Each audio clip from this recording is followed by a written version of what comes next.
Y'all don't need nobody to lie for his word, but y'all lying for culture. And I'm going to tell y'all another thing about Pastor Kelly. Everybody listen, when us preachers don't want to ask something, we get to spiritualize in the text. He said, yo, and even when you look at the pictures and in the way that the pictures are, what that mean? What that mean? Look on the outside edge of the pews. Look on the outside edge of the pews where you are. You see the different markings alongside the edge of the pews? They represent the different tribes that made up our congregation back then and spoke over 6 different languages among themselves. These were small tribes enslaved by larger tribes and sold to Europeans as they came along the African coast. One of the major languages they spoke back then was that of Aramaic and also two of Hebrew, which means the writings read from bottom to top. Assalamu alaikum. Which means peace be unto you. It's not a Muslim term. It's actually the same greeting which Christ gave into the disciples when he met them in that region. Most countries in that region read from right to left. Here in America, we read from left to right. That's why the pastors in the St. Glass window up front here are going in numbers 2 through 7 from the right-hand side over to the left, All right.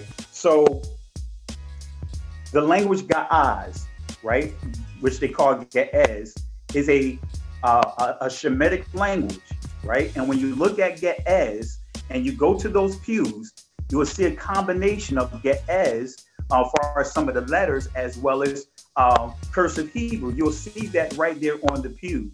And I brought it to the attention of the people down there. As for the Ge'ez script, here's a quick analogy. This is from the website amharicquran.com. This sentence right here is Amharic. However, this sentence, on the other hand, is Arabic.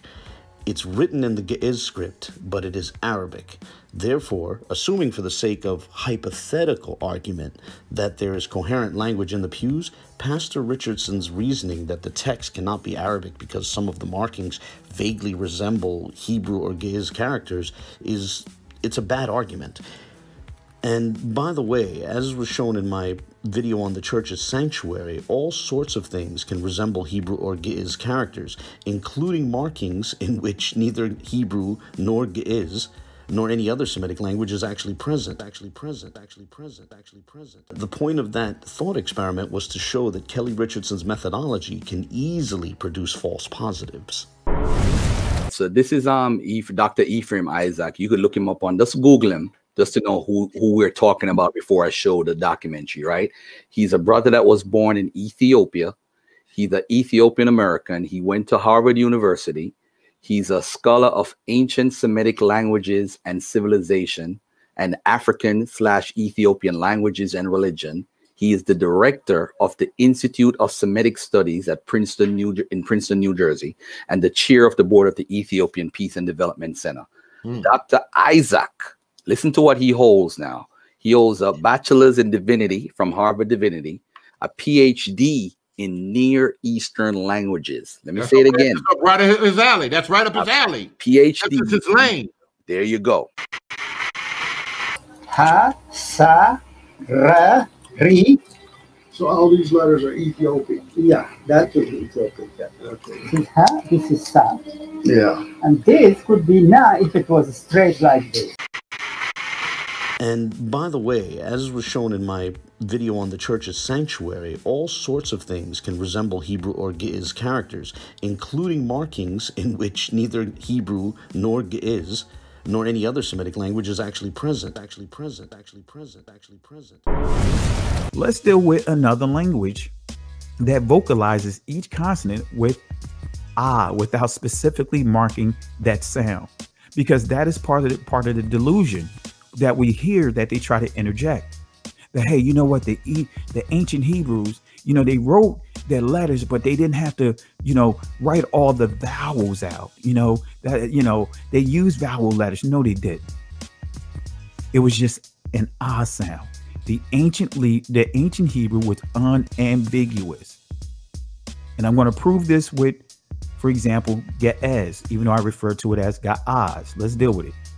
Before the 4th century, Ge'ez had not made use of vowels, but the usage of vowels was incorporated into Ge'ez when the Ashkemites converted to Christianity, which occurred sometime in the 4th century.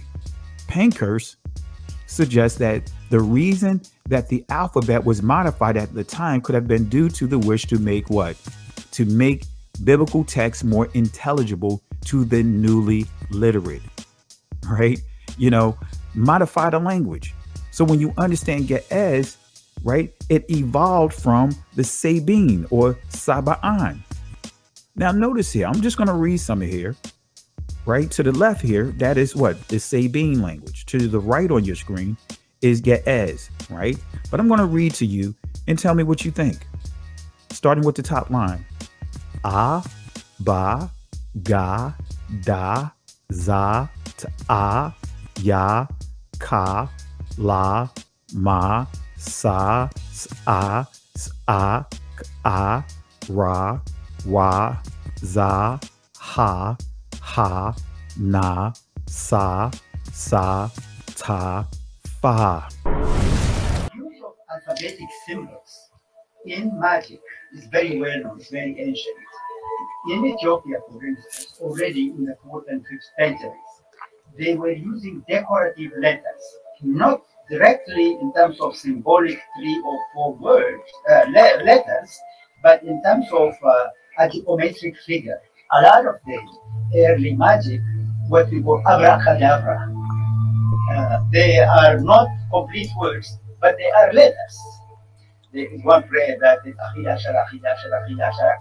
mean, they use just a few of those words, and sometimes it's maybe just like ha ha ha ha ha ha la la la la la la la ba ba ba ba ba ba ba ga ga ga ga ga ga ga. This is, of course, the way of enticing the demon and defeat them. The diverse community in Savannah provided a unique situation where Black slaves and Jews were living side by side. Could this be a possible explanation for what we see on the side of the pews? Are there actually Hebrew letters mixed in with the Ethiopian letters? You want to know something? I made it. I made it to that river. Came out a free man.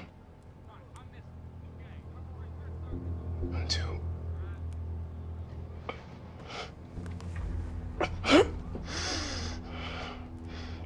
I had it. Map to freedom. Ain't no such thing as a map to freedom. Word for word. Show me the way. I carved it out on the wall.